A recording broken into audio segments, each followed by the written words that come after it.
Today I just wanted to give you a room tour of our room at the Continental in Hurghada when we stayed there during our trip to Egypt. First, you can see we have a closet and there's two doors. The first has a safe and some drawers, and the second one has your hanging area, and at the bottom there are a few blankets in case you get cold. And moving on, we see there is a bathroom to the right, which I completely forgot to film for you guys, so I do apologize for that. And that was a little mirror. And then we move into the actual room itself, where we had two twin beds.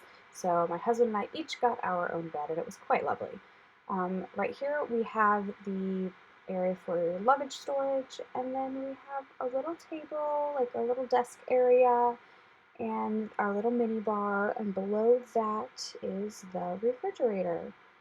We did not make coffee or anything, so I can't give you any kind of advice for that, but we did use the water.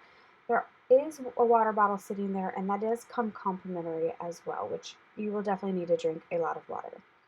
Now, this door leads out to our balcony, and I'm a little special and couldn't figure out how to unlock it and open the door. So that took me a moment, but once you're outside, it is stunning. So we have a lovely, huge balcony, and then this beautiful view of the resort. There's a pool right out in front and the Red Sea beyond. It was absolutely gorgeous, and I highly recommend it.